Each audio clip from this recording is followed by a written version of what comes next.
Welcome today to our Conducting Investigations webinar that is being facilitated by HR Recruit and Nathan Andrews from Fretton Solicitors. My name's Jo Thompson and I'm a consultant for HR Recruit. I'm joined today by Nathan, who will introduce himself shortly.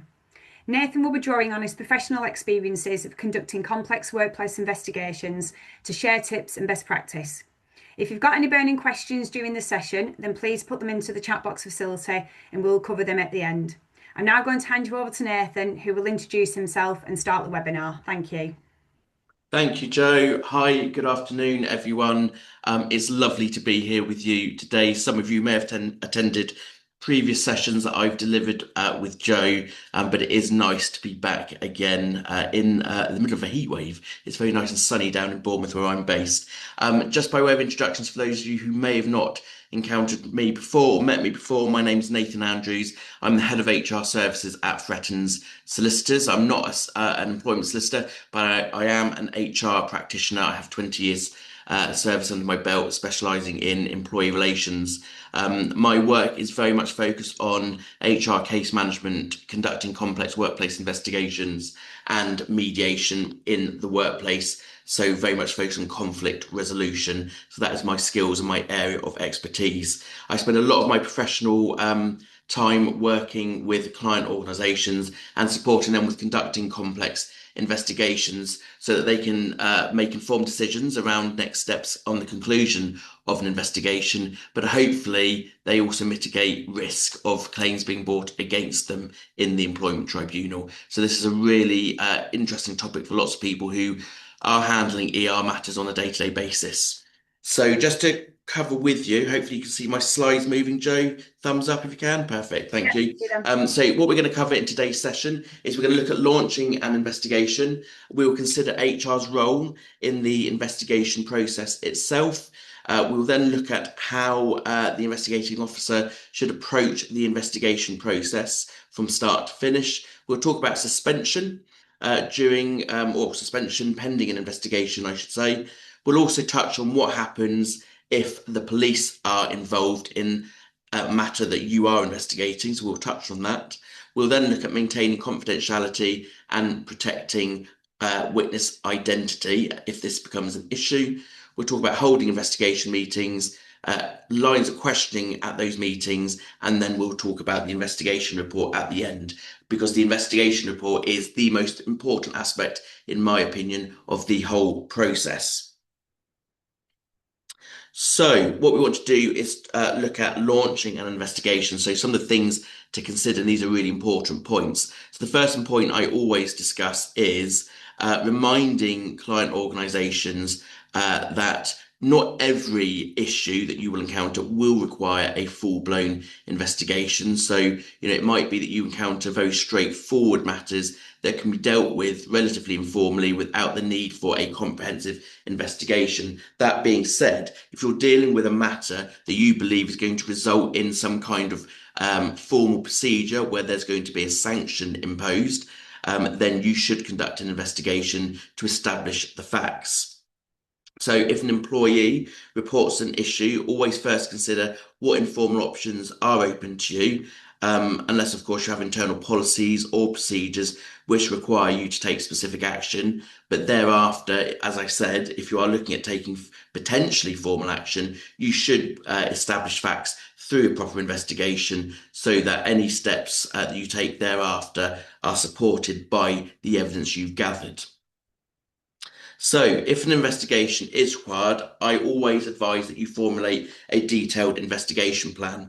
Now, this is something I do with all of my clients when I'm working with them on conducting an investigation. So this is a little bit front-loaded, really, but a detailed investigation plan should be the framework that you follow when handling your investigation. It should keep you focused and it should keep you organised. This is particularly relevant if you have a line manager, for example, who sits outside of the HR function. We must remember that some of these line managers will be very skilled within the area that they manage, but they won't necessarily have the skill sets that we do as HR practitioners when it comes to handling these types of investigations that we may become involved in. So a good investigation plan should set out who the investigating officers will be. So if it's, if you're working internally and you're looking at instructing a line manager, you need to identify who that person will be that will have responsibility for the conduct of the investigation process. You should clearly set out the terms of reference for the investigation. And what I mean by that is, what is the remit of the investigation itself? What are you investigating? Be really clear on that so that you can ensure that the investigation is focused and targeted. I'm not saying you overlook evidence. If there's, new information comes to light as you investigate, you should absolutely, explore any new avenues or lines of inquiry as they arise, as long as they're related to the matters under investigation. So your terms of reference are really important. So when I work with client organisations, I will spend a lot of time setting out what our terms of reference are. What is it that we are investigating? What is it that we need to establish so that we're focused and we're clear on what we need as an outcome from the investigation itself? I always like to establish a provisional timeline. I use the word provisional purposefully. Timelines will change. We can set out a timeline at the early stages of an investigation when we're formulating our plan, and things may become more complicated, or there may be new evidence that we find that we need to look at. So your provisional timeline could change, but it's always good practice to have a timeline that you will work to. So when I'm working with a client and they've instructed me to conduct an investigation, I will set out a timeline where I will look at, provisional dates for when I'm going to conduct investigation meetings. I'll set out, a specific date for when I'm going to review and analyze evidence. And I'll also set out drafting time for my investigation report. So I'm very clear on what that timeline is. And then I manage the expectations of all parties involved, be that whether that's the complainant, whether that's the respondent, whether that's witnesses. So everybody knows where we stand in terms of the timelines we're working to. As part of my planning process, I look to identify any relevant company policies or procedures which may apply to the matter under investigation, because I may want to take that into consideration. So identify documentation I think may be relevant. I will look at the issues which need to be dealt with. Again, they will be clearly set out in the investigation plan, because that gives us the framework that we're going to work to. So that's really important. And I'll also give my attention to the other types of evidence which may need to be collected as part of my investigation. So, for example, this is not an exhaustive list, but it could be, normally always witness statements. There may be CCTV footage. There may be copies of documentation outside of the HR policies or procedures that I've just talked about that I may want access to. So it could be emails, for example. It could be letters. It could be other information that has relevance to the matter I'm investigating. It could also be things like IT access logs, as an example. So I do sit and work with my clients to understand what types of evidence will I need to access as part of my investigation process. Nathan, just so to Yes. interrupt, are we still on the slide launching an investigation things to consider? Yes. Right, that's fine. There were just a Yeah. couple of questions, no problem. Oh yeah, no, yeah. I'll work through the slides shortly. This is probably a detailed one, because just setting out the plan essentially, which is the No kind of the problem. meaty topic. Thank you. Um, Thanks.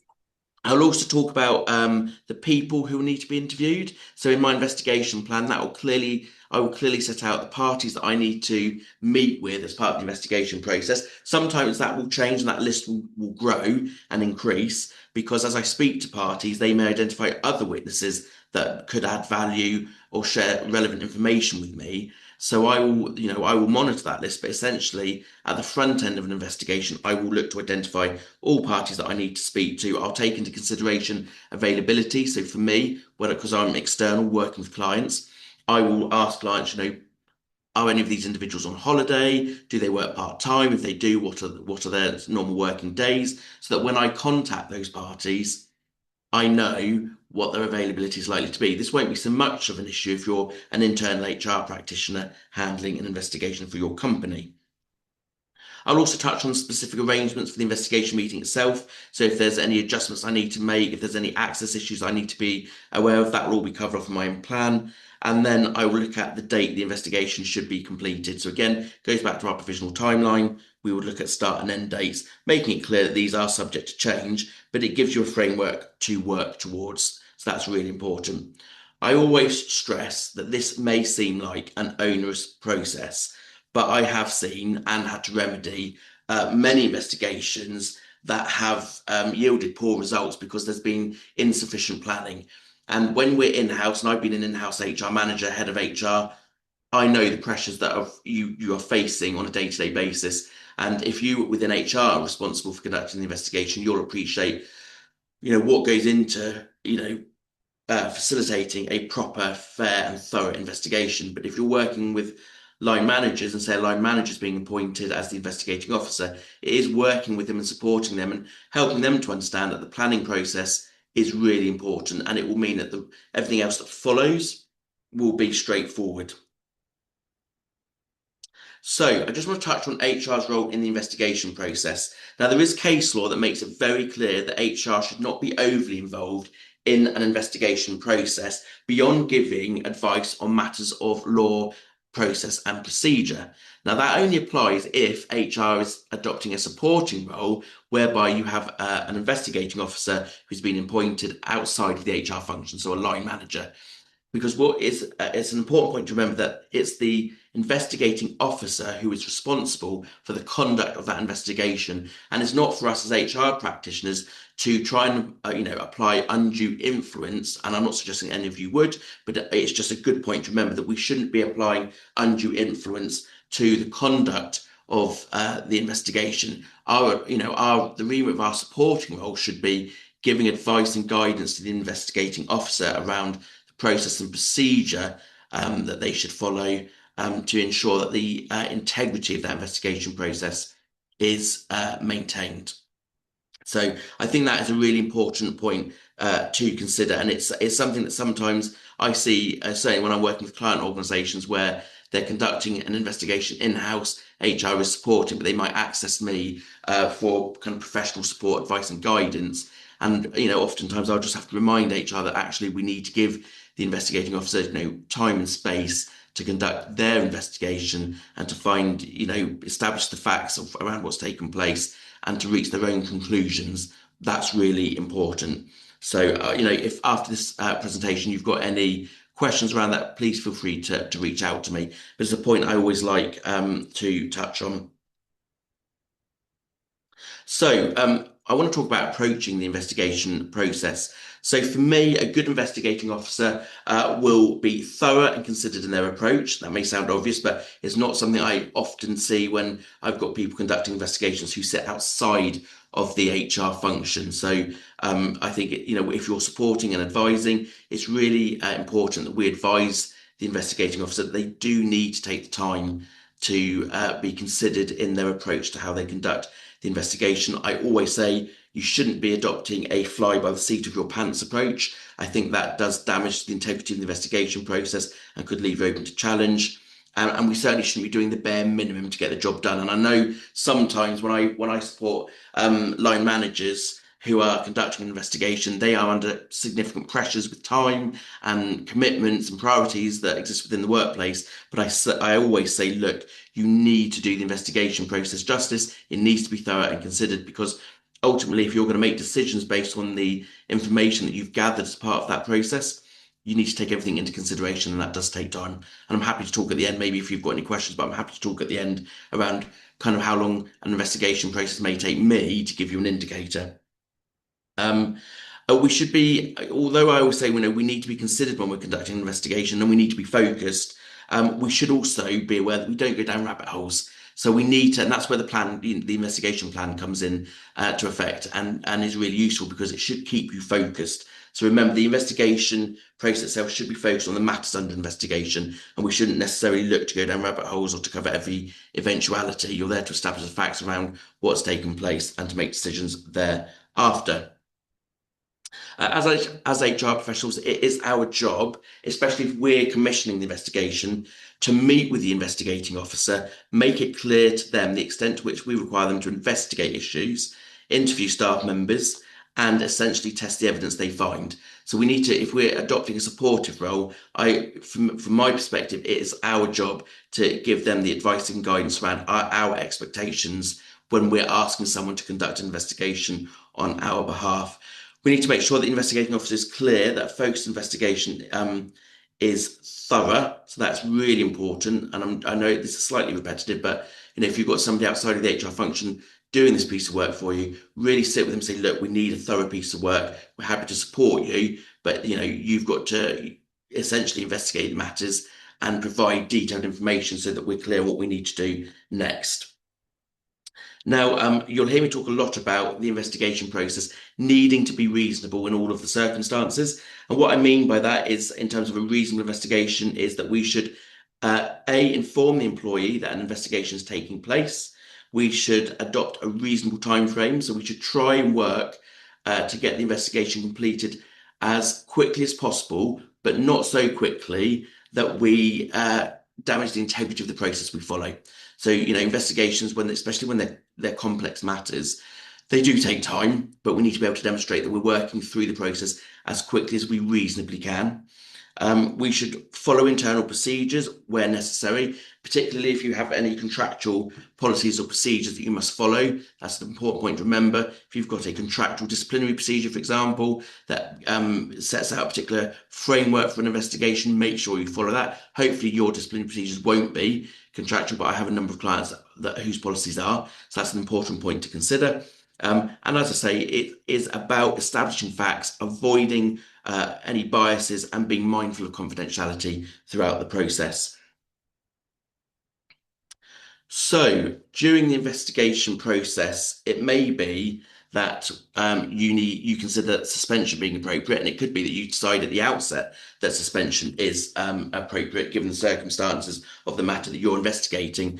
Now, in old money, if you went back 15 years ago, there used to be a general consensus that if you're dealing with a gross misconduct issue and that it was likely you may dismiss that employee, that you should suspend them, because not suspending them and allowing them to continue working in the workplace may suggest that actually the act of misconduct was not so serious that it damaged any trust and confidence you had in them as an employee. Now, thinking on that has changed considerably. And what I always advise my clients to do if they are considering suspension is to look at matters under investigation and to be realistic around what is it you're trying to prevent happening. Now, typically, if I recommend suspension being appropriate, it's because there are concerns around witnesses being intimidated, evidence being tampered with, for example, working relationships being frayed or damaged where you might need some space, and it might be appropriate to suspend somebody and allow the investigation process to conclude before bringing them back into the workplace. But what I always say is don't take a knee-jerk reaction in making decisions to suspend. What you don't want to do is leave yourself exposed to someone saying that actually suspension was punitive and it was an indication or suggestion that you believe that person was guilty. As we all know, and I know I'm teaching you to suck eggs, but as we all know, suspension should be a neutral act, and it should be for only applied when there was a genuine reason to do so. So for me, when I talk about having a good reason to suspend, I think about things like health and safety concerns. I've already talked about the risk to the integrity of the investigation process. So if the employee under investigation could have access to evidence which they could then tamper with, intimidating witnesses we've covered. Any further acts of misconduct you might want to give consideration to. You might also want to talk about or think about the working relationships between parties. They're really important points. Something I do with my clients, and maybe something you want to consider doing within your own organisations, is I have a suspension risk assessment form that we use, and it's basically done on a red, green, amber rating, and it essentially gives us a framework when we're thinking about suspending, going, is this really relevant? If it is, why? What is it we're trying to achieve through suspension? And we document that. And so if anyone later challenges us on why we've suspended, there's a clear evidence trail around how we arrived at our decision making and our thinking. So that's an important point to consider. Again, happy to take questions on that at the end. So maintaining confidentiality and protecting witnesses. Now, in the interest of allowing respondents, the person who has had allegations made against them, in the interest of them accessing natural justice, which is a legal concept, but it's an important one. I'm not a huge fan of just saying to witnesses, certainly, that automatically their witness statement or their evidence that they provide will be confidential. And the reason I say this is because for somebody to be able to respond to allegations made against them in a meaningful way, they do really need to know who it is that has given evidence and who has given us information that we may act on later on. Now, the only time I would consider anonymizing or redacting information such as witness statements is if there is a genuine concern about someone's welfare or well-being, or whether there may be retaliation for them speaking up. But there has to be a genuine concern. So I don't just say, and I often get asked this when I'm interviewing witnesses, is this confidential? Will this be shared with the individual? And at the outset of my investigation meeting, I always say, yes, my intention is that I will be sharing any information that I gather, including the notes from this meeting, with the respondent, because they do need to be able to see the evidence that's that's going to be relied upon in any subsequent formal disciplinary hearing, should the investigation conclude that there is a case to answer. So I think that is an important point. In terms of confidentiality for witness statements, obviously it is a given, and this is going to be really obvious that yes, absolutely, we do treat witness statements as confidential. So that's an important point to remember. As I've said, I don't give an absolute guarantee of confidentiality. I always remember that employees have a right to request access to information about them, and that includes witness statements. So I'm mindful of those things, so I don't overlook them. But it's an important point to remember. So in terms of, maintain confidentiality, absolutely. When I meet with witnesses at an investigation meeting, at the outset, I do say to them that everything we discuss is confidential. And I advise them that if they were to discuss anything outside of that investigation meeting with parties not involved in the investigation, it could leave them liable to disciplinary action themselves. So I manage expectations around that clearly, because it's important that all parties are aware that, when you're investigating a matter, that these things are sensitive and they are confidential. But yeah, hopefully that's helpful. But again, if you have any more questions on that, please feel free to ask at the end. So now I want to talk about holding the investigation meetings themselves. This is where you bring in the respondent, the complainant, and relevant witnesses, and you interview them to gather relevant information. So firstly, where HR can add enormous value is making sure the person appointed to be the investigating officer is clear on what they are supposed to do, remembering typically this is going to be a supervisor or line manager outside of the HR function, so they may have limited or no experience of conducting an investigation. That is just the way it is. I always recommend when I work with client organisations that they should roll out training to anybody with people management responsibilities on how to conduct an investigation, how to handle a disciplinary and grievance procedure, because it is likely that in their management career they're going to encounter needing to do that. So that's another important point to consider. But things to do before an investigation meeting are plan the questions which need to be asked. I can't stress this enough. I have seen many an investigating officer who has been appointed outside of the HR function, who has limited experience, who they get the gist of the matters under investigation, but they don't do the planning or the prep time before the investigation meeting. When I go into investigation meetings, whether that's with the complainant, a respondent, or witnesses, I will do prep work before each meeting. I'll be very clear on my line of questioning. And I try and make sure there's synergy between my lines of questioning, because that makes it easier at the end when I'm looking for themes and I'm looking for patterns. So there is a methodology that I apply to how I develop my line of questioning. But obviously my line of questioning is around establishing facts, drawing out information that is relevant to help me understand what has or has not taken place, as the case may be. You also need to make the logistical arrangements for investigation meetings. Are they going to be on Teams? If so, do people have access to the right IT equipment to be able to access Teams? If it's going to be in person, where's the location? Have you got a meeting room booked? All of those things are really obvious, but they're worth thinking about. And actually, you would have covered that in your investigation plan if you've done the investigation process. If you've done the planning process ahead of the investigation, you'll have thought about this already. And you should also write to attendees, inviting them to attend the investigation meeting. Now, that's not you must do that. You can simply, if you're internal, you can simply pull people into a meeting room and say, I need to have a meeting with you to discuss X, Y, and Z, and you can do it that way. But when we work with our clients, because we're external, we will write to employees and we will invite them to attend an investigation meeting, and we'll set out the framework and the parameters around that meeting, the fact that it is confidential, etc. So that is a useful mechanism for arranging those meetings. Um, so I just want to talk about the start of the investigation meeting. These are some tips. So if you want to note this down, I will say you should explain who is present and why. So setting out everyone that's in that meeting, what their role is, etc. So everyone's clear on that. You should explain the purpose of the meeting, the investigating officer's role, and you should be really clear. Investigating officer's role is about fact finding, not making decisions. You should cover off confidentiality, really important. We've talked about it already. And you should also explain the possible consequences for breaching confidentiality, as I've said already.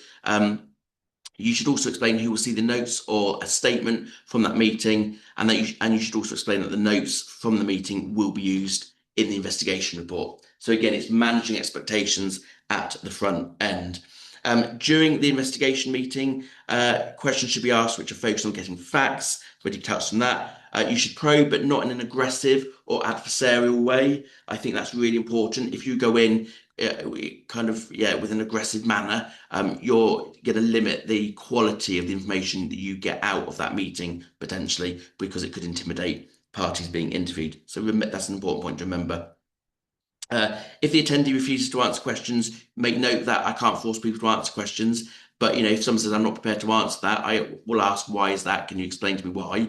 And either they will or they won't. But I will clearly make sure it is noted in the record that this person has refused to answer this particular question. And again, that's something I then look at later on when I'm looking at themes and patterns of behaviour and so on. Because that, if someone refusing to answer a specific question can be quite telling. So again, sounds, it's an obvious point, but one that is an important one to remember. Look for opportunities to find evidence which can substantiate what is being said. I think that's really important. When I go into an investigation process, I look for evidence that obviously tells me what's happened, but I don't go in with the approach of looking for evidence to prove that an employee is guilty of some act of misconduct. I'll look at evidence that might say that, but I'll also look for evidence that tells me otherwise. So I adopt a really balanced approach around what does the evidence tell me. So I won't simply look for evidence that kind of confirms my own assumptions. I go in very much with an independent mindset, going, I want to establish, what has taken place, and the best way of doing that is to not simply look for information that confirms that there has been wrongdoing.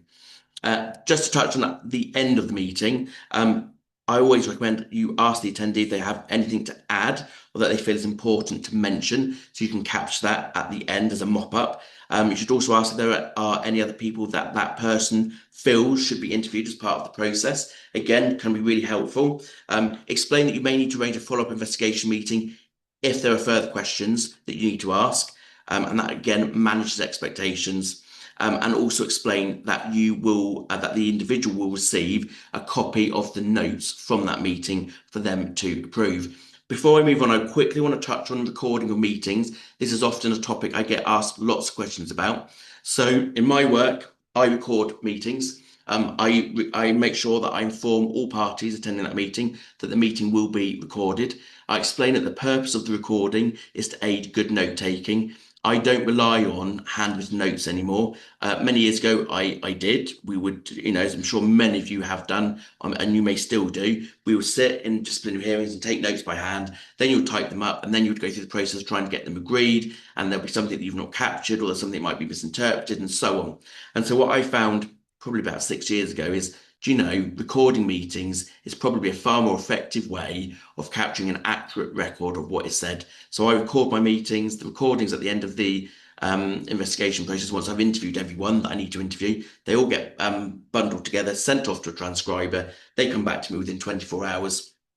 And I begin the process of then reviewing them, making sure I'm satisfied with the quality and the content, and then I send them out to each party. The reason I personally don't have an issue with recording is because if I'm not recording, the likelihood is the person I'm interviewing may be recording. We have, with mobile devices today being the way they are, recording is very straightforward and very easy to achieve. And I just think, look, if I'm recording the meeting, I've got nothing to hide. I know some people will raise, what if I have a line manager who's chairing a process and they say something that they shouldn't have said? Well, my response to that always is, if you had a note taker, who's acting not in his note taker, but a witness, if you have said something inappropriate, it should be in the notes anyway. So I appreciate some people say, well, I can't deny what was said. Well, actually, we shouldn't be denying anything that's said. If it was said, it was said, and we have to then address that. But ultimately, if you do the work with your line managers and upskilling them, that shouldn't be an issue. But I absolutely recommend recording meetings. And I think it also saves a lot of time in terms of labour for the person who has to maybe sit through 10 investigation meetings and then go away and type up handwritten notes. It takes a huge amount of time. So that's just my point on that I wanted to cover off. Okay, so questions during the investigation meetings. This is really important, and this is going to sound really obvious to all of us who are experienced HR practitioners, but for anybody on the call that isn't, I always advocate for making sure you make good use of a range of good questioning techniques. So this is really important. As we know, open questions, great, because they help you gather, as much information as you can. Closed questions, again, can be appropriate. So when you want answers to specific questions, there's nothing wrong with a closed question, as long as you're intentional with their use. Probing questions are great for testing evidence, but don't be aggressive. Sometimes it can be easy to kind of come across as aggressive if you're testing the evidence and probing in terms of your line of questioning. But it is, I use probing questions all the time, but I do it in a gentle, soft way, because what I want to do is to build a rapport with the person I'm interviewing, so I can extract as much information as I can to help me establish what's taken place. Feeling questions. So they're not always necessary, but some examples of what I mean by feeling questions are things like, what concerned you about Jane Doe's behaviour? Why did you feel that you had to step in and intervene, as an example? They're feeling questions, and they can be really useful when they're used at the right time. What else questions? This is what I call what else questions. So these are to make sure that you have all the relevant information that you need. So they could be things like, do you remember anything else about the way Jane Doe was behaving that morning? Is there anything else you think I need to know? So they're really good what else questions to ask as an example, but there'll be loads of others. I mean, if you typed in questioning techniques for investigation meetings in Google, I'm sure you'd find loads of really relevant information that you could compile together as almost like a guide for people in your organisation who are responsible for conducting investigations. A really important point is, once you get to the end of your investigation meeting, is to summarise at the end. I think, and it's a skill and it takes practice, but the more you do it, the better you become at providing a good summary. But I always say, make sure you always end an investigation meeting with a summary or a roundup of what you've been told, to make sure that you properly understood the information that's been shared with you. I think that's really important. And it gives that person the opportunity to correct you if you've misinterpreted anything, or to give you any other information they feel is missing or that you may have missed. So a good summary at the end is really helpful. So we are nearly there. In terms of the investigation report and preparing this, the first thing I'm going to say is, a good investigation report takes time. And if you're dealing with a complicated matter, we just need to accept and manage expectations that if you have sat through, for example, 10 investigation meetings, you've got a document bundle of 50 plus documents, emails, policies, copies of pictures, still images from CCTV, for example. It might be spreadsheets, whatever it is you've gathered. I typically, in my investigation, I've completed an investigation recently where I've had a bundle of 89 documents, and that total bundle consisted of over 500 pages. The reality is, if you've got that level of information that you need to work through, it's going to take time, and you need to review all of that information to prepare your investigation report. So if the investigating officer has been asked to make recommendations, which typically I always am and should be, because hopefully you would want the investigating officer to make a recommendation around what they think should happen next. And I'm going to come on to what I mean by making recommendations in a minute. But I always say that the investigating officer needs to establish what took place, i.e., is there a case to answer in their opinion based on the evidence that they've gathered? And then they should look at making recommendations that are limited or restricted to: one, there's a case to answer and formal action should be taken, i.e. the matter should be referred to a disciplinary hearing. B, informal action, so mediation or further training. Or C, there's no further action because there's not a case to answer based on the evidence gathered, as part of the process. Beyond that, an investigating officer should not make any comments around sanction or outcome of a disciplinary hearing, because that is for the disciplinary officer to decide on. So it's not for us as investigators to make decisions around what happens following our investigation.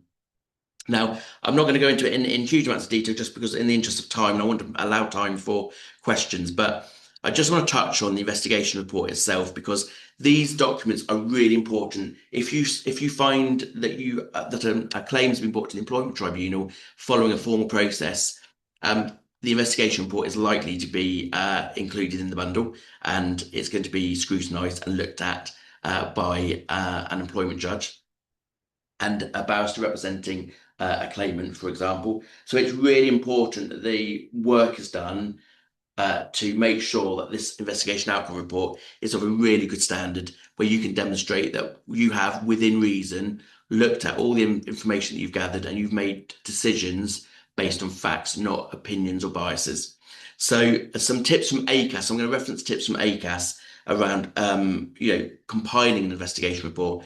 Avoid using nicknames or jargon. If you see any reports that I produce, I refer to people by Mr. or Mrs. or Ms. by and surname. So I don't refer to people on a first name basis. I add a level of formality to how I refer to people I've spoken to. And the reason I do that is it adds a level of independence to the tone and the language. And I think that's particularly relevant if you're internal. It kind of makes you step back a little bit and take on that independent kind of approach that is really important in an investigation. You should use simple and appropriate language. Don't bamboozle people with big words or complicated paragraphs or sentences. Stick to the facts always. If you read any report that I produce, you will see that I will stick to the facts only. If I form an opinion or review, I will say in my report why I formed that opinion or view, and I will reference in that particular paragraph back to my coded evidence bundle. So I produce, for every investigation I complete, a coded evidence bundle, and I will, when I say that I've got a particular viewpoint or I found in favour of a particular allegation or concern, I will reference back to the evidence. So it will say, document D36, page 9, paragraph 10. I'll go down to that level of detail. So when a decision maker is reading my investigation report, they can go straight to the relevant evidence that I've gathered and reviewed and see whether they agree with my viewpoint, as an example. Really important. Include all evidence you collect in the appendices of an investigation report. That's really important. And if you are going to use acronyms, or because they exist within your organisation, certainly explain those acronyms so that an employment judge, sorry, I've just jumped through my slides, so that an employment judge is not going to be left confused or scratching their head around what we're talking about. So in terms of structure of a report, a good basic structure that you should follow is that your investigation report should have an introduction, absolutely important. It should outline the investigation process. And what I mean by that is it should explain what you've done as part of your investigation. So if someone is reading that report, they can see exactly what you went about and did to gather evidence and establish facts. It should then set out your findings in detail. So you should be really clear about what your findings are based on the evidence. It should have a conclusion and it should have a section on recommendations. So again, really, really important points to consider. I've got an investigation report that I use, and I've developed my template over the last 10 years of my consulting work. And as I say, the work that I do work for public sector organisations, private organisations, but they're normally very complex matters. And so our reports are fairly beefy in terms of size, in terms of the information we look at. But if you're looking at conducting an investigation internally in-house, having those 5 key sections will give you a solid framework to work to. Right, that comes to the end of the webinar. So I've got plenty of time for questions. I just wanted to let you all know if anyone's interested or anyone's local to us, or if you're further afield, we do run a monthly coffee break briefing. So I've put some dates on the slides there. We talk about various things, all employment law related, of course. And our next employment seminar is on the 24th of September, but that is an in-person event, so that's only going to be helpful if you're local. And then on the back, you'll see that there is the employment team here at Fretton's, made up of my colleagues, Michelle, Chris, Kate, and Justine. And then there's the HR services team headed up by myself, supported currently by my colleague, Francesca. So if you've got any questions or queries, linked to this webinar, please feel free to get in touch with me. And I'll hand back to Joe. Thanks, Nathan. Right, Thank you. we've got loads of questions as always. So Juliet and Sunita have asked sort of similar question to say, could you remind us of the specific case where the case law came from about the role of HR support? Oh, could I remember? Is it in my notes? Let me have a look. If I haven't got it with me, it will be sat in. I'm really sad. And I use OneNote. I don't know whether any of you guys use OneNote, but where is it? Hang on, let me go through. Launching. HR's right, here we go. Did I put it in there? If I didn't, that's remiss of me, because that's often a question I. No, I'm going to say I haven't got it in there. That's really annoying. It was something to put. Do you want to come back to me on it, Nathan? And I Yeah, can... I'm going to say I think it was something like Rampow versus the Department for Transport off the top of my head, but I'll come back and let you know. Okay, if you come back and let me know, and then I'll put it into my follow-up email, and then everyone. Yeah, lovely. Okay. Right. So going back to earlier on, is the nature of investigation subject to company policies enabling flexibility in the approach? So that was when you were talking. That was earlier. Yeah, so what I was talking about is some client organizations I work with will have a suite of HR policies, particularly disciplinary and grievance policies, which will be contractual in nature, which is not ideal. I always say avoid having your disciplinary and grievance procedures as contractual policies, because if they're contractual, you have to follow them to the letter, regardless of length of service. So what I always say is if you have a contractual policy, say, typically when you're conducting an investigation, it's going to be disciplinary, normally related to maybe misconduct, but obviously, grievances as well will apply. If you've got provisions within your contractual disciplinary grievance policies that says you will do certain things as part of an investigation, you should make sure you follow that policy. Because if you don't follow your contractual policies to the letter, you're going to be at risk of a breach of contract claim. So that's why I always say, if you've got anything in particular, I've got a client I work with who has, I think it's quite a data policy, but they have a specific framework within their disciplinary policy that sets out, talks in detail about the investigation, then talks about the disciplinary procedure and the disciplinary hearing stage and so on, talks about it in great detail, but that policy is contractual. And so what I had to say to the client when I first began working with them is, FYI, we need to follow your policy to the letter because it's a contractual policy. So that's what I meant in that regard. I hope that answers your question, but if it doesn't, send through a follow-up and I'll do my Okay. best to answer it. So Colin's also asked, what does test the evidence mean? Does it have to be qualified or on the balance of probability? Yeah, so everything we do in HR is based on the balance of probability. So we don't operate to the same legal standard as criminal law. So this obviously employment is civil law. So essentially, it is what is reasonable for us to believe. But what I mean by testing the evidence is I don't take anything at face value. So I will look to test what's being said to me, or if someone presents an email, for example, I will go and test that information. I'll make sure that my interpretation of what that email is saying or suggesting is correct. And it might be that I'll go and interview the person that sent the email as an example.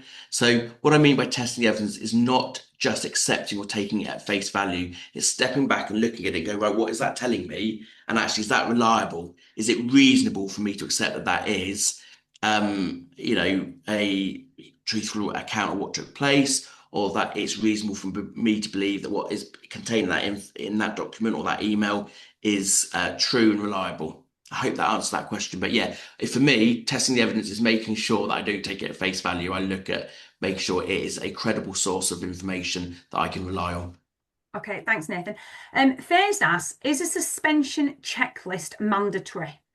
No, No, there's no requirement for you to have a suspension checklist at all. It's best practice. The reason I like it when I'm working, certainly when I'm working with client organisations, bearing in mind a lot of well, that's not fair to say actually. I was going to say a lot of my clients don't have HR departments, but actually that's not true. We've got a broad range of clients, some of which will have in-house HR teams, some of which don't. It's more helpful when you've got a client organisation that doesn't have access to in-house HR resource. To go through those processes with them, because what you're doing is you're building an evidence trail, you're gathering or recording how you've arrived at certain decisions, but B, it also helps mitigate risk that we don't just suspend when we don't need to.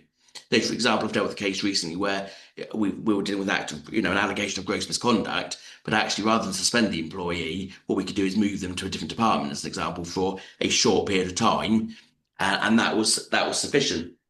So we just look at ways of making sure we don't leave ourselves exposed to, constructive dismissal claims because we've, made unilateral decisions to suspend, and the person says, well, actually, there was no need to, it was punitive, and I've lost trust and confidence in you as my employer, etc. But yeah, I think it's a useful tool to have, but there's no requirement for you to do so. Jenny's asked, do you have a generic template to work from with regarding to the lines of questioning?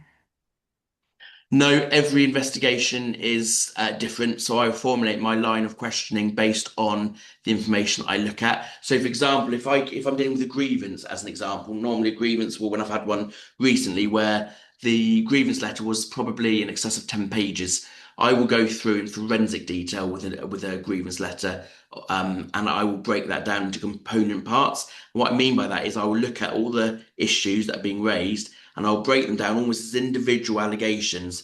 And if there are people that be named that may have witnessed a certain allegation, they'll be identified and so on.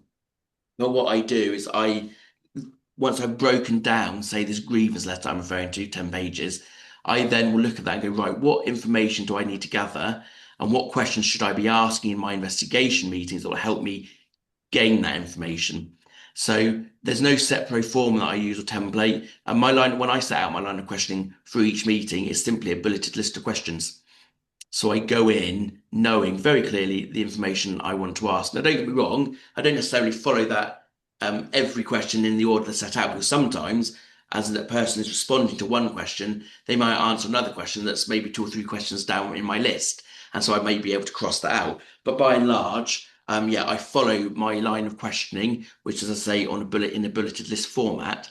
And I follow it to the letter. And what I try and do is make sure that there is synergy across all of the questions that I ask witnesses. Sometimes there can be variation, obviously, depending on who you're interviewing. So if I'm interviewing, my questions might be slightly different to gather different information. If I'm interviewing, a complainant or a respondent, or I'm interviewing a witness, there's only witness maybe one issue when I've got witness maybe four. But by and large, there will always be synergy in the line of question that I cover with each person I'm interviewing. And then what I do is I pile that all into a matrix tool that I've developed that helps me look at themes and patterns around the specific allegations that have been made. So I can then I can look at that matrix and get a view of, okay, I've interviewed these people and these are their responses. I hope that answers your question. Thank you. Fern's asked, how do you record and what transcribing service do you use? Yeah, so I'm a bit old-fashioned, probably showing my age, but I have a dictaphone. It was cheap as chips, probably cost me no more than £30 off of Amazon, but it has been with me for years and has never let me down. So I record on a dictaphone, and it takes digital recordings. So I'm not as old as with a little cassette tape, I might add. I realise how that might sound, so I want to correct anyone who might think I'm that old. But yeah, it's a digital dictaphone, and I save the recordings into my files, and then I will send it off to a transcriber. So we use as a firm Verbit. I think it's Verbit Go. And the reason I use them, I've used them for years. Before I came to firm, when I was running my own firm, I used them, and that's because there's great flexibility in how quickly I can get the transcripts back. Now, if you're doing it yourself and you've taken a recording, it is a lot of work. I mean, the industry standard in terms of transcribing is for every 15 minutes of a recording, you're looking at an hour's worth of transcription if you are a really good typist. So if you've got, proper, typing skills where you can keep up and you can obviously slow down the recording, but it is a lot of work. So for example, an hour's meeting, you're really looking at potentially 4 hours worth, half a day of typing up of that transcript, because there's no point taking a recording if you then just produce a summary set of notes at the end, because you might as well have taken it by hand. So yeah, I send mine off to a transcriber. I get mine back within, I give my clients the option whether they want them to come back in 12 hours or 24 or 48, depends the timelines we're working to. But often I'll get them back as quick as possible, and I've got the option of selecting 12 hours. You pay a bit more for it, but then those transcripts are back with you, and then I can begin the process of analysis, which takes the time. Okay, thank you. So Natalia's asked, if an employee records a conversation without informing the other party, would it be considered a covert recording and could it potentially be raised as an allegation in a disciplinary hearing? Yeah, I think you broke up at the beginning, Joe, but I think you said if a party recorded the conversation without permission. Yes, yeah. Yes, yes. So yeah, nobody should be taking covert recordings. So I'm very clear. It's a bit repetitive actually. If you ever had to experience being in an investigation meeting, I have I suppose a patter that I've just developed over the last 20 years. But I obviously will, introduce all parties, cover confidentiality. Then I will say, bear in mind the recording's still off at this stage. I then say, look, I record my meetings and I record them to aid good note taking. I just need you to confirm that you're aware that I'm recording, etc., and whether you have any issue with that.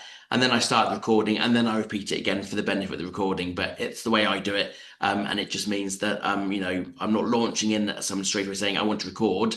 I kind of do an introduction, try and build a bit of a rapport with them, and then say, look, this is why we record the meeting. But yeah, anybody that does record meetings, so if you have an employee, for example, that does take a covert recording, you could look at that as a separate matter that you want to address with them around conduct, particularly if you have got it within your policies and procedures that recording is strictly prohibited, covert recording or recording without permission is strictly prohibited.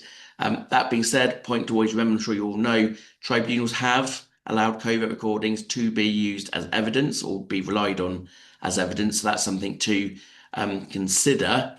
And it may be, especially if the employee says, well, actually, I felt I needed to record the meeting because I had no trust or confidence in my employer because of their conduct, as an example. So yeah, I always take a dim view of anyone recording covertly. Gail's asked, would you share an investigation outcome report with the employee where there's an onward disciplinary hearing process, or is including the appropriate investigation documents enough?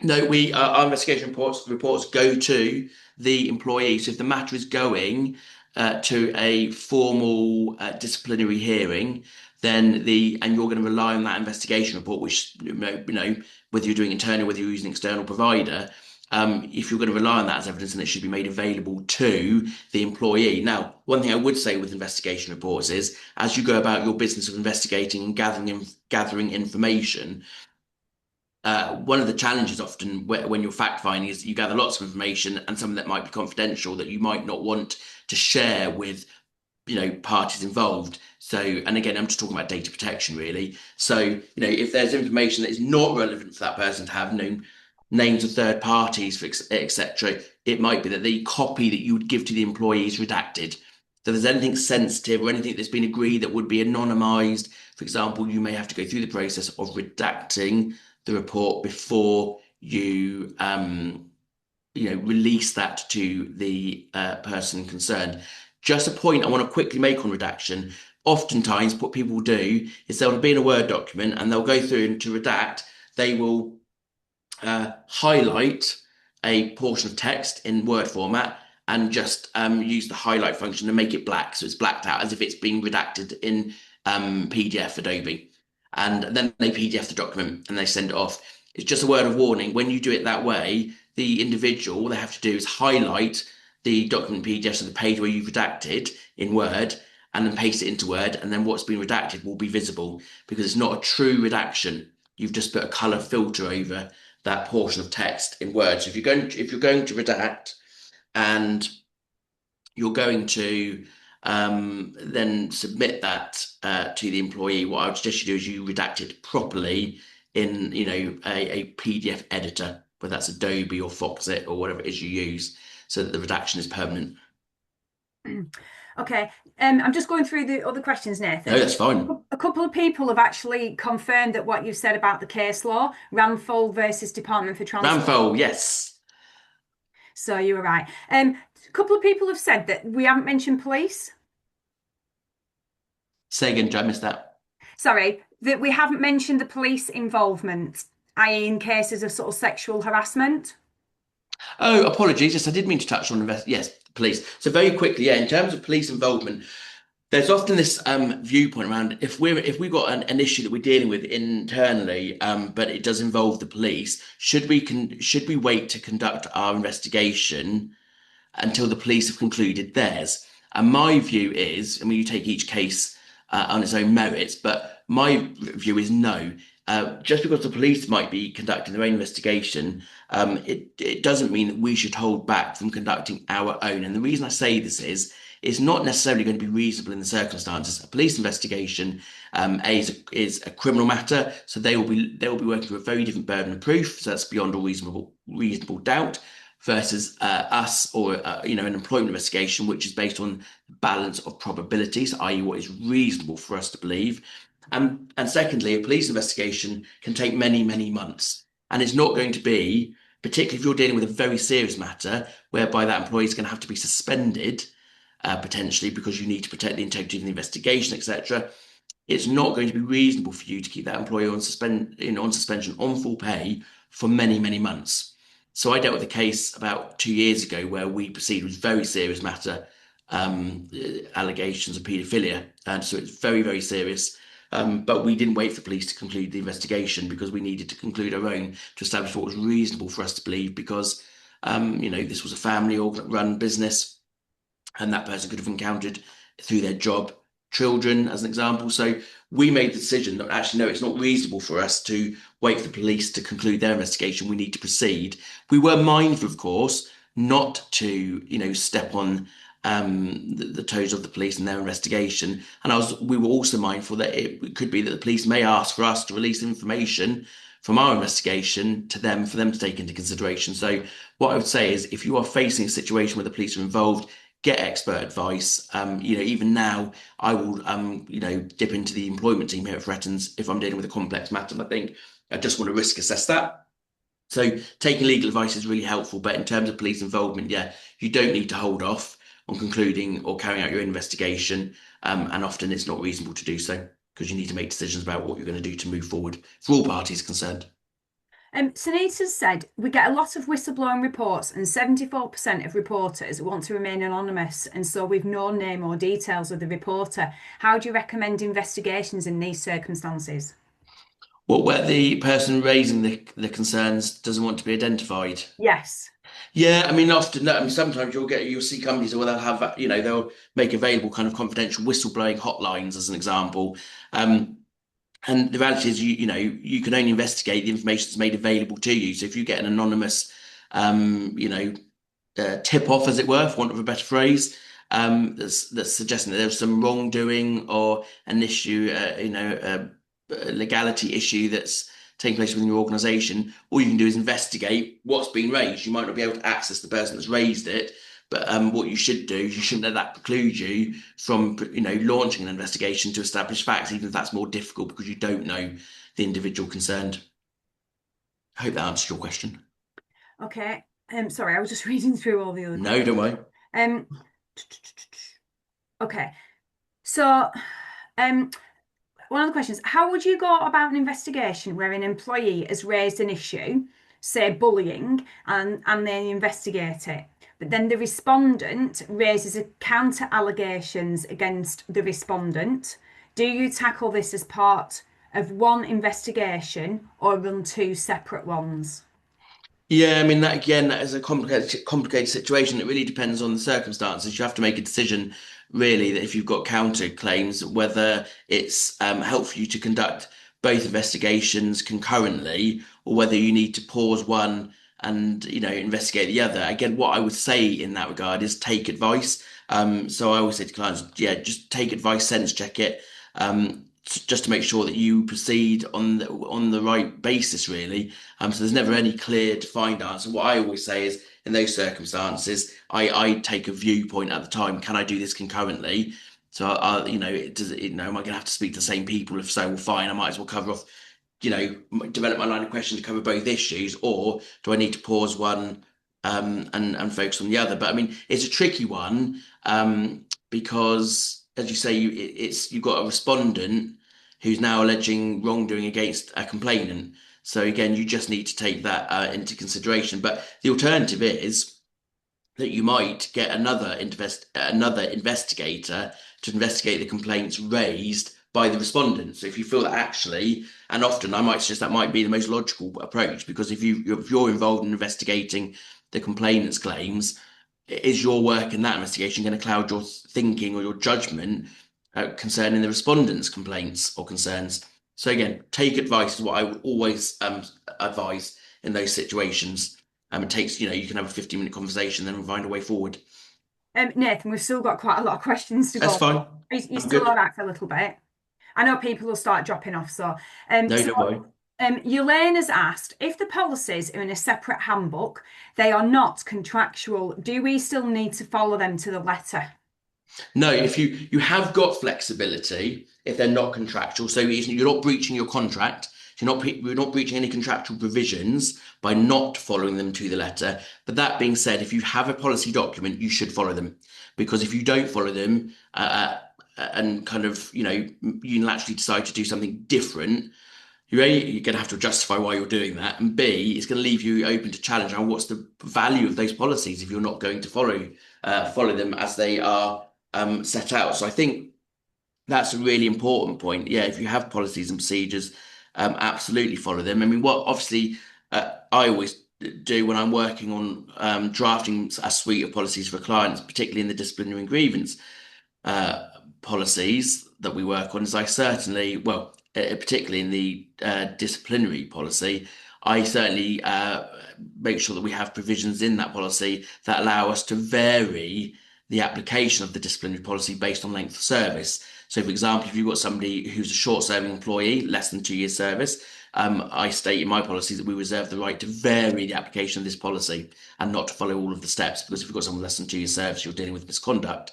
It may be that you decide to bring that person in and say, look, with the best will in the world, you've got less than 2 years service. We've got concerns or issues. It's not working out as we'd hoped, and we're therefore going to terminate employment. You can do that if it's, obviously you've got to risk assess doing that, because there may be exceptions to the rule where that person has potential to bring certain claims where they don't require qualifying employment. But by and large, you want to have provisions within your disciplinary policy, I would suggest, that allows you to vary it based on length of service.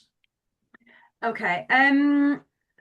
Louise has asked, with a disciplinary invite letter, are we able to have a sentence in there that asks them to confirm their attendance, or does this then make it a request to attend rather than an instruction?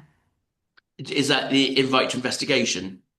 A Or was that disciplinary invite letter. disciplinary? Yeah, no, I always ask people to confirm their attendance at a hearing. So that's good practice. I always say in my letters, can you please confirm that you're able to attend this hearing? If you have any concerns or issues around your attendance, please raise these with me. And I always put in a paragraph as well that says that if they need to reschedule for whatever reason, it could be that their representative is not able to attend on that date and time, that we will reschedule within 5 working days. So I make it very clear that if we are going to reschedule, we're going to do it within 5 days, because we don't want to drag matters out unnecessarily. Jerry's just asked that during the investigation, if someone asks to be accompanied by a specialist, for example, someone who can support them if they've got special needs, is it up to the organisation to arrange that specialist or the individual? Well, look, you could argue, no, it's up to the individual. If they need a specific person to accompany them. But that being said, as we all know with employment law, and if you're dealing with a claim in the employment tribunal, it is what the employment tribunal will look at is, have we been reasonable as an employer in all of the circumstances? So if it is reasonable for you to support the employee in gaining access to appropriate support to attend that meeting, then I'll suggest you would proceed and do that. And I certainly do that. If I need to help make arrangements on behalf of that employee, I would do it, because I want to be able to demonstrate I'm being reasonable, I'm supporting you in attending, I'm supporting you in engaging in the process meaningfully. So therefore, my view is, yeah, if you can do that and it's reasonable, an employer shouldn't place an onerous expectation on you as an employer to go, beyond what is reasonable. But yeah, if it's reasonable and it's, making straightforward arrangements via email, telephone, and so on, I would always advise that you do it. Rams asked, how do you recommend that you get witnesses to agree to their investigatory minutes being shared with the respondent as part of an investigation report? And do witnesses I need to sign the statements? Yeah, I mean, I make it clear to them that they will be shared. Because it's information I'm gathering. It's not, in my view, is it's not for them to say, well, actually, no, I don't want to release that information because I would talk to them about what is the issue, why are you concerned? And as I say, I don't ever offer, a blanket, yeah, we're going to make this confidential, we'll anonymize by redaction. So I don't do that, but I always say to people, no, I'm afraid I'm investigating uh, a matter within the business, and I need to establish facts. I'm told you have information that will be helpful to the investigation process, and therefore that information potentially will need to be shared. Now, if that person has genuine concern around there being retaliation, for example, or them suffering some kind of detriment by engaging in the investigation process, um, then I will take that into consideration. Obviously, what I can't do, if an employee doesn't want to attend the investigation meeting, as a witness, they say I don't want to be involved. My view is I can't necessarily force their hand. And some people may say take a view that actually are they refusing to follow a reasonable management instruction, or in legal terms a lawful instruction. But my view is I'm very cautious about taking any kind of draconian view around how we manage that situation. So an employee is adamant they don't want to speak, I would ask why. And maybe if they said, I'm not attending, I haven't got anything relevant to share, I would note that. But if they're attending the meeting and they're going to answer my questions, then I need to be able to record their responses. That's my view. Sorry, there's a question I've missed. Kerry's picked me up on it. When using pronouns within an investigation report, are you assuming that these may be for the individuals referenced, or do you ask them directly? Well, in terms of am I making assumptions on sex? I think is that what they're asking, I'm not or sure. It just gender? says pronouns. Yeah, I mean, I don't get in, I don't, we don't, that's not something I ever get into in terms of, pronouns. I will refer to the person as they instruct me to do so. So if they are, Mr., Mrs., Ms., if they, have a name that is, Rachel, for example, I would assume that they identify as female, and therefore I would address or refer to them as such. But I will always refer to it. If anybody says to me, I have a particular set of pronouns, I will absolutely respect that completely and refer to them as they instruct me to do so. But yeah, it's not anything. That's not something that's ever come up before, if that makes sense. I hope that's answered that Okay, question. cheers. Jackie said that they always suspend when it's gross misconduct on a matter of potential honesty and integrity, as they're a policing body. So our employees have to be always honest. Do you think that they should consider alternatives to suspension?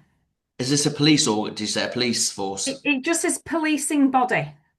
Yeah, I mean, I think with police, I mean, again, this is not my area of expertise because I've never done any work with the police, but I think you would follow your own internal rules and procedures as standard. Employment law it is employment law as such, but I think there could be some differences potentially with how the police may handle, suspension, as an example, given the nature of the role of a police officer. So what I would say is I'm probably not best equipped to advise you on that. And it might be you want to speak to an employment solicitor that does specialise in working with police forces.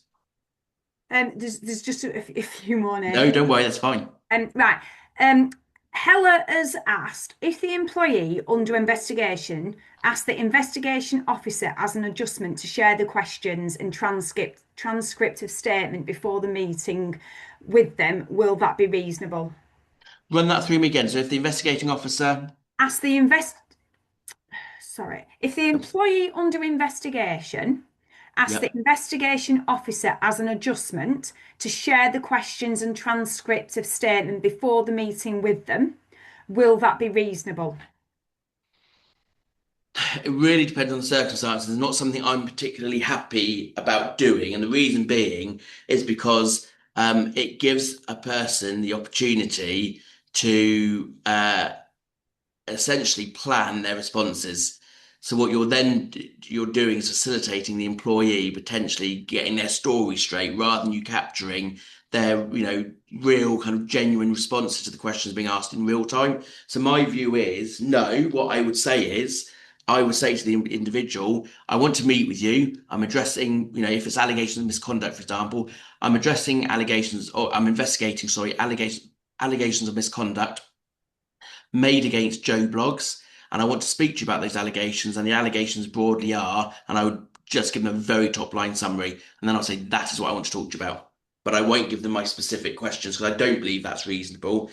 Unless they give me a particular, if they set out that they have a specific disability that actually makes it, a requirement for me to do so, I'm not inclined to do that. But as I Um, said, I take each request on its own merits. So I don't just say blanket no, but I would be very considered before I did that. okay. Hope I'll that just answers pick a that. couple more, Nathan. Otherwise, I That's think right. we'll still be at tea time. Beverly's asked, if an employee raises a grievance against another employee and the investigation resulted in a disciplinary hearing, do you need to share the outcome of the hearing with the employee who raised the grievance, or just inform them you've upheld the grievance? Yeah, I just inform them that you've upheld the grievance because if following the grievance investigation, it's found that there's a case to answer against the respondent, then what action you take with the respondent is between the business and the respondent, not between the business, the complainant, and the respondent. So, because if you share information, say for example, you take the respondent through a disciplinary hearing, you then impose a sanction on them, fine written warning, for example, and then you go and say to the individual, oh, we've taken through a disciplinary hearing and this person's been given a fine written warning. That's confidential information. So the respondent could therefore raise a complaint themselves saying you've actually breached my confidentiality by sharing my personal private information. So my view is no, you would write to the individual at the end of the grievance procedure, explain to them that the grievance is concluded, the decision has been that you uphold their grievances and that the company will take formal action to address these concerns, and thereafter they get no further information. Okay, I'll just ask one last one, Nathan. So can I ask, in the event of the event of an employee raises a serious matter such as harassment that specifically states they don't want to raise it or any further action to take place, where do we stand in HR? Do we go ahead with the investigation as duty of care, or do we not go ahead based on that individual's wishes? And was that sexual harassment, Joe, or It just bullying and says harassment? harassment. It doesn't say sexual. No, that's fine. So my view on this is, I would want to know first of all, why is the employee giving me information but then telling me that they don't want to do anything about it? Because essentially that's putting you in a very difficult position. But ultimately, if you're dealing with claims of bullying, harassment, sexual harassment, for example, I would suggest that we have a duty of care as HR practitioners to protect other employees. And now that's not me suggesting at the front end of a complaint that the respondent, the person subject to those allegations, has done anything wrong. We need to investigate. That being said, you can't unknow something that someone shares with you. And so my view is if someone says to me, "Oh, this is happening, I've been sexually harassed in the workplace, or I'm being bullied in the workplace, but I don't want anything to happen about it. I just want to tell you," is obviously I always say to them, why are you telling me if you don't want me to do anything about it? But ultimately, because I want to understand why, I think it's important. Why is it you're sharing this with me? But there is a desire for me not to do anything with it formally, because that gives me other concerns I want to think about. But then what I often have to do is weigh up the risk, of me not doing anything. And so I've been many a times over the last 20 years, I've had to say to employees, look, with the best will in the world, I now can't unknow what you're telling me. I'm very concerned. What you've alleged is taking place, if it's true and founded, is completely in contravention of our cultural norms, policies, procedures, etc., etc. And I need to investigate this. And so I would then advise them that I am going to conduct an investigation to establish what is taking place. Now, some employees say, no, I really don't want that to happen. But ultimately, as HR practitioners, we have to take a view on what if what is being alleged is true and someone else is subjected to this type of treatment. Where does that leave us as an organisation if it's found that actually and person A reported 18 months ago that person B was displaying inappropriate behaviours or bullying or harassing them, etc. And we then get a complaint from person C. raising the same issues against person B. So becomes, if we do nothing, I think we leave ourselves exposed to potential claims, and I wouldn't want that risk, particularly when it comes to things like harassment. I think that's really important. Okay, brilliant. Thanks very much, Nathan. So I'll just close because I'm conscious quite a few people have left. And I think maybe if anyone's got, any burning questions, I think we've covered the majority of them. If there's Fine. anything we haven't, then maybe they send you an email or something like that. Yeah, fine. So we'll send out some correspondence to everyone that's signed up for the event, and I'll put a post on LinkedIn. So if you'd like a copy of the follow-up information or the recording, then please put a comment against the LinkedIn post. Our next event is on Thursday, the 3rd of July, and is called Failure Killed My Ego. A link to sign up for this will be included in the email. If anyone is recruiting, we've got accountancy recruit, FD recruit, exec recruit, and charity recruit within the group. But otherwise, I'd just like to say a massive thanks to Nathan for your time and effort and putting the information together, and also to everyone for tuning in. Thanks very much. You're welcome. Thank you very much, everyone.